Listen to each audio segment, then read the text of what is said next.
Kamusta mga master? Welcome sa Anime Cap Tagalog. Ang anime recap natin ngayon ay pinamagatang The Silver Guardian. Kaya ano pa ang hinihintay nyo? Mag-relax at manood para ang buhay ay masagana. Simulan na natin. Ang kawawang estudyante sa tunay na mundo ay naging pro-level gamer na sobrang yaman sa laro. Ang Silver Guardian ay nagsimula sa isang dormitoryo sa Shinryo High School, kung saan ang ilang mga batang babae ay nag-uusap tungkol sa kasaysayan ng kanilang paaralan. Ang mga batang babae ay mukhang natatakot at nagkaroon ng goosebumps matapos malaman na ang gusali ng dormitoryo ng mga batang babae na kanilang tinitirhan ay isang dating libingan. Sa gitna ng pag-uusap, isang batang babae na nagngangalang Lulian ang dumating sa kanilang silid at hiniling silang matulog dahil gabi na. Pagkatapos nito, bumalik si Lulian sa kanyang silid at tiningnan ang tanawin ng gabi sa pamamagitan ng bintana, na sinasabi na ang kapayapaan sa mundong ito ay nangyari dahil may isang taong nasa labas na nagpoprotekta sa kanila. Sa kabilang banda, ang isang binata na nagngangalang Lu Shuiyin ay nakikita na naglalaro kasama ang kanyang pusa na nagngangalang Wan Choi. Pagkatapos ay nakipaglaban si Shuiyin laban sa daan-daang undead sa isang libingan gamit ang kanyang makapangyarihang espada. Sinimulan niyang talunin ang lahat ng undead ng paisa-isa habang sinasabi na patuloy niyang babantayan ang sementeryo. Habang nakikipaglaban sa mga kaaway, bigla niyang naalala ang mga alaala mula sa nakaraang, isang taon na ang nakalipas noong siya ay nasa mundo pa rin ng mga tao. Ang eksena ay nagbabago sa oras isang taon na ang nakalilipas nang si Shuiyin ay nagtrabaho bilang isang tagabantay ng tiket sa isang pampublikong swimming pool kasama ang kanyang pusa. Sa gitna ng kanyang trabaho, isang malikot na binata ang biglang itinapon si Wan Choi sa swimming pool at nalunod siya. Nang makita ito, walang pag-iisip na tumalon si Shuiyin sa pool upang mailigtas si Wan Choi kahit na hindi siya makalangoy. Habang nasa swimming pool, nagsimulang maubusan ng hininga si Shuiyin hanggang sa huli ay nanghina siya at lumubog sa ilalim ng pool. Maya-maya, nagising si Shuiyin mula sa kanyang pagkatulala at natagpuan na nailigtas si Wan Choi. Nakita niya ang isa sa kanyang mga katrabaho na nagngangalang Lan Xiao na naglilinis ng swimming pool at naisip niyang isave ang mga ito. Ngunit tinanggihan ito ni Lan Xiao at sinabi na ang taong nagligtas kay Shuiyin ay isang mayamang batang babae na nagngangalang Lulian. Siya ang nag-iisang anak na babae at tagapagmana sa isang mayamang negosyante na nagmamay-ari ng isang kumpanya ng paglikha ng video game na tinatawag na Godgrave. Bukod sa pagiging mayaman, si Lulian ay kilala na napakapopular sa kanilang paaralan dahil sa kanyang kagandahan at katalinuhan. Matapos magtrabaho sa buong araw bilang isang tagabantay ng tiket, si Shuiyin ay nagtrabaho ng part-time bilang isang security guard para sa dormitoryo ng mga batang babae sa kanyang paaralan. Si Shuiyin ay kailangang magtrabaho ng part-time sa iba't ibang lugar dahil siya ay isang ulila at kailangang magbayad para sa lahat ng mga pangangailangan ng kanyang sarili. Habang binabantayan ang dormitoryo, sinimulan ni Shuiyin ang kanyang computer na lagi niyang dinadala habang nagbabantay bilang isang security guard sa gabi.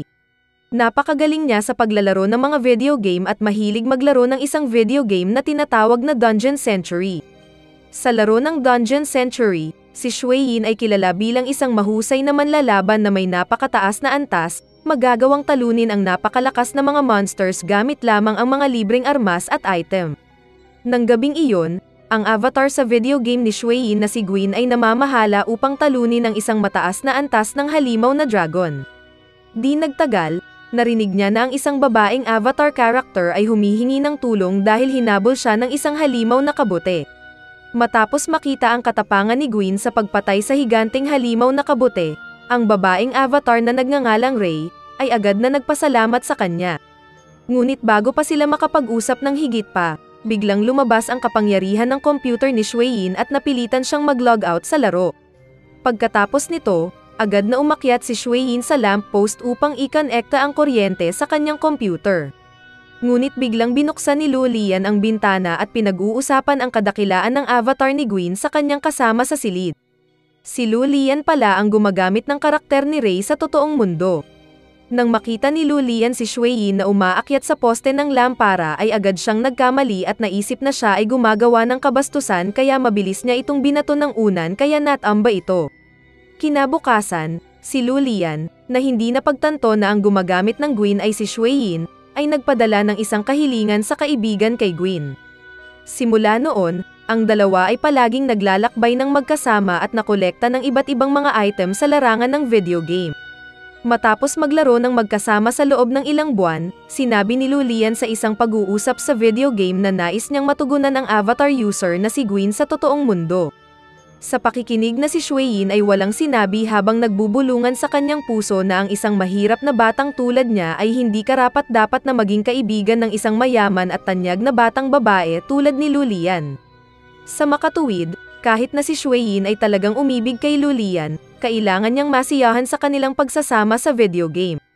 Isang gabi, nakatanggap si Shuein ng isang abiso mula sa nag-develop na ang video game na Dungeon Century ay magsasara sa susunod na ilang araw. Pagkarinig nito, siya ay nagalit at nabigo dahil ang pakikipagsapalaran at pagsasama kasama si Lulian ay matatapos.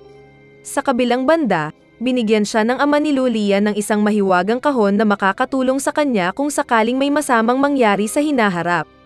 Ang ama ni Lulian, ang tagalikha ng laro ng Dungeon Century, pagkatapos ay sinabi sa kanya ng direkta na ang panahon ng video game na Dungeon Century ay natapos at bubuo siya ng isang mas makatutuhanang video game. Isang linggo bago magsara ang laro ng video ng Dungeon Century, nagpa siya sina Gwen at Ray na gumugol ng oras tuwing gabi. Sa kabilang banda, ang kumpanya ng Godgrave ay nagdaraos ng isang komperensya para sa pagpapalaya ng isang bagong video game na tinatawag na Gravebuster na nagsasabi sa kwento ng isang tomb heist. Ang bawat manlalaro sa video game ay itinalaga upang labanan ang mga tomb robbers at maghanap ng mga nakatagong kayamanan sa bawat antas. Sa kasamaang palad, sa video game na Gravebuster, ipinatupad ng mga developer ang isang pay-to-win system kung saan ang bawat gumagamit na nangunguna sa higit pa ay makakakuha ng pinakamalakas na item at armas. Lumipas ang isang linggo, at mukhang malungkot si Shuein ng gabing iyon dahil ito ang huling gabi na maaari niyang makalaro si Lulian. Sa hating gabi matapos na sarado ang laro ng Dungeon Century, inihayag ng kumpanya ng Godgrave na ang bawat manlalaro ay maaaring ilipat ang kanilang pera at mga item mula sa laro ng Dungeon Century sa larong Gravebuster bilang kabayaran. Kasabay nito, isang misteryosong babae na nagsasabing miyembro ng samahan ng Presayas ang dumating sa ama ni Lulian at binyantaan siyang ibigay ang kayamanan na itinago niya.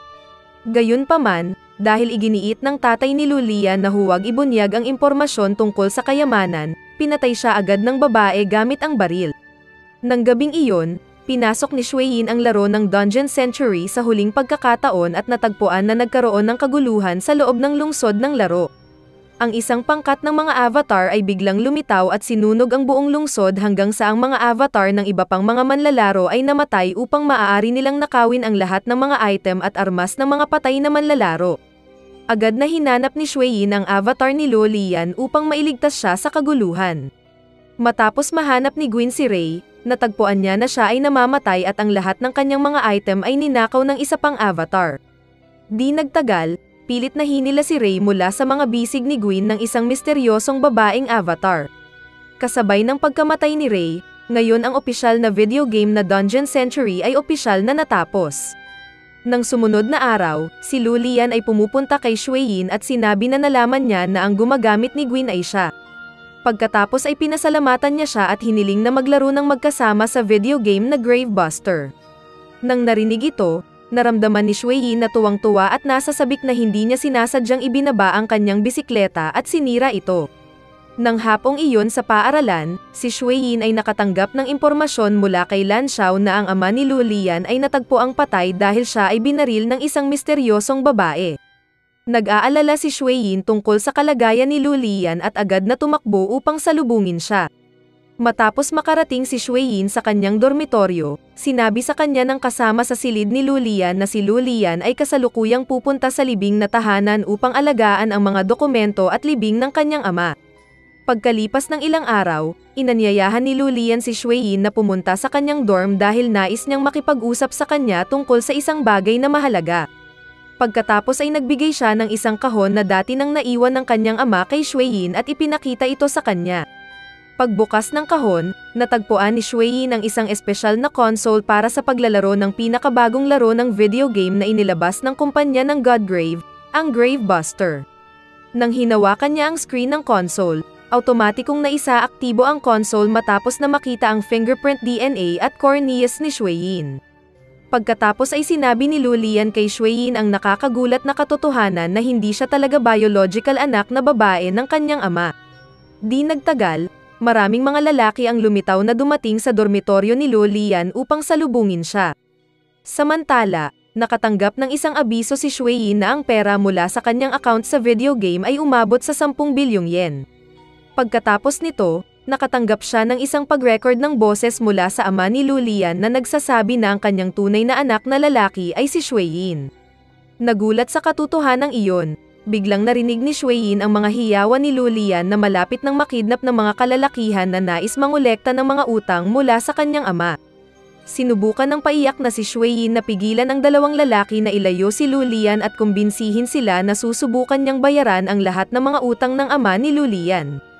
Pagkatapos ay tumakbo si Shueyin upang makuha ang console phone na naglalaman ng 10 bilyong yen, ngunit ito ay naging pera sa laro ay hindi maaaring maging cash.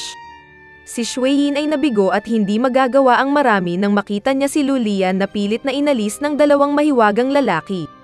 Sa unang sulyap, ipinakita nila ang isang eksena kung saan ang pangkat ng samahan ng Presayes, isang kaaway ng kumpanya ng Godgrave, sinasadyang gumawa ng peking kredito sa ngalan ng kumpanya ng Godgrave upang gawin ang kumpanya na tila may maraming utang. Habang nakasakay si Shueyin sa kanyang bisikleta ng buong bilis upang mahuli ang kotse na may dala kay Lulian, bigla siyang nahulog, at isang misteryosong lalaki ang biglang lumitaw sa kotse. Nang makalapit si Shueyin sa kotse, ang misteryosong lalaki ay natalo na ang dalawang kolektor ng utang at inilaan na ilayo siya ni Lulian. Bago nawala ang lalaki, sinabi niya na ang kanyang pinuno na nagngangalang Temujin ay naghihintay para kay Shueyin sa larong Gravebuster. Nang gabing iyon, agad na nakalogin si Shueyin sa larong Gravebuster at nakilala ang isang higanteng halimaw na susubukan ang kanyang lakas at kakayahan. Ngunit bago niya maatake ang higanteng halimaw, 3 grave robbers na nagngangalang A, Huang Ling at Fei Bi ay sinalakay na ang higanteng halimaw. Sinabi ng higanteng halimaw na ang unang misyon ni Shueyin ay upang talunin ang 3 malubhang magnanakaw. Bago magsimula ang labanan, ang halimaw ay tumawag sa isang level guard avatar sa anyo ng isang half-cat girl na nagngangalang Justia. Nang magsimulang mag-atake ang 3 grave robbers, isang matandang lalaki na nagngangalang Riku Yuki ay biglang lumitaw mula sa higanteng halimaw. Agad niyang inanyayahan si Shueyin na pumasok sa robot na nilikha niya. Sinubukan ni Shueyin na labanan ang 3 grave robbers gamit ang power combat pag-aari ng robot. Ngunit sa kasamaang palad, matapos na maiputok ni A ang isang missile mula sa malayo, ang isa sa mga binti ng robot ay agad na nawasak, at ang robot ay nagsimulang mawalan ng kontrol. Matapos ang pag-atake ni A ay tumama sa target, inilunsad ni na Fei Bi at Huang Ling ang kanilang mga pag-atake gamit ang kapangyarihan ng mga hypnotic card at explosives. Ang pagsabog ay pumatay kay Yuki, na lolo pala ni Shueyin, dahilan na ikinagalit ni Shueyin, at sinimulan niyang ilabas ang kanyang lakas mula sa kanyang bandana. Matapos ang isang napakamahabang labanan, natalo ni Shueyin ang 3 mga Tomb Raider at ipinasa ang antas na may perpektong puntos. Pagkalipas ng ilang araw, sinubukan ni Shueyin na mag-imbestiga at makahanap ng karagdagang impormasyon tungkol sa larong Gravebuster. Matapos magtipon ng maraming impormasyon, natuklasan niya ang katotohanan na ang pinakamalakas na manlalaro sa kasalukuyang laro ng Gravebuster ay isang gumagamit na nagngangalang Dark Tiger na kabilang sa samahan ng Presayes. Mapanganib ang samahan ng Presayes dahil marami silang pera at madalas na nagnanakaw ng iba pang mga item ng mga manlalaro. Bilang karagdagan, batay sa impormasyon mula sa isa sa mga kaibigan ni Lan Xiao, kamakailan lamang, mayroong isang samahan na nangahas na tutulan ang samahan ng Presayes na tinawag na samahan ng Totem.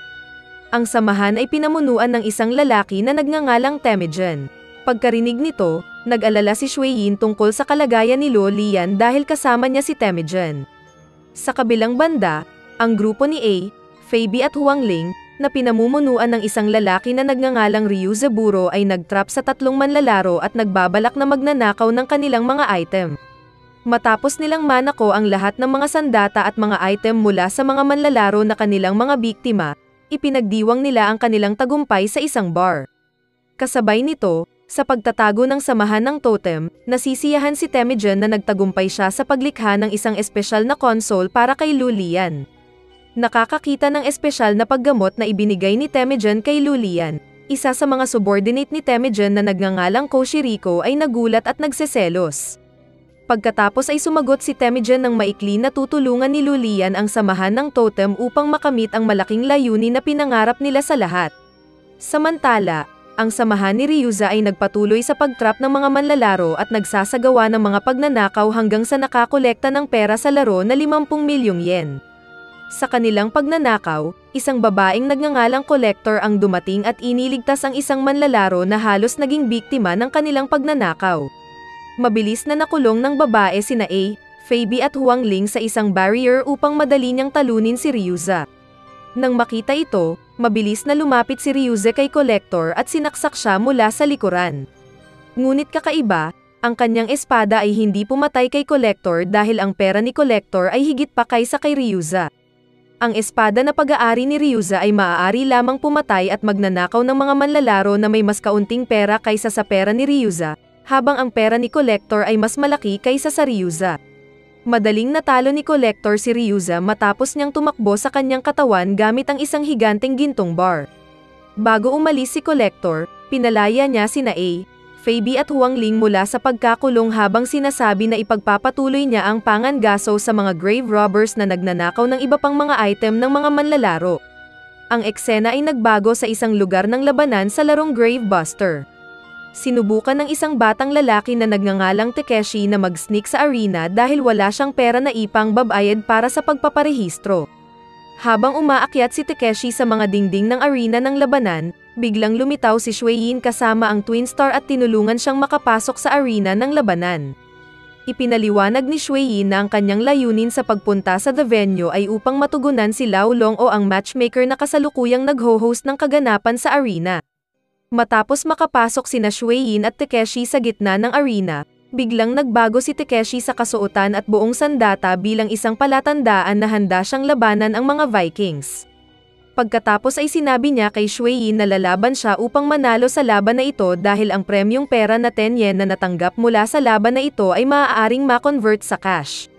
Sinabi ni Takeshi tungkol sa kanyang nakatatandang kapatid na babae, na nagkasakit at kasalukuyang kailangang tumanggap ng masinsinang pangangalaga sa ospital, kaya kailangan niyang maghanap ng pera upang mabayaran ang mga gastos sa medikal.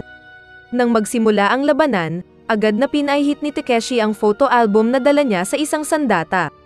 Gayunpaman, dahil siya ay isang kalahok na pumasok sa gitna ng laban, si Takeshi ay pinarusahan at nawala ang kalahati ng kanyang kapangyarihan.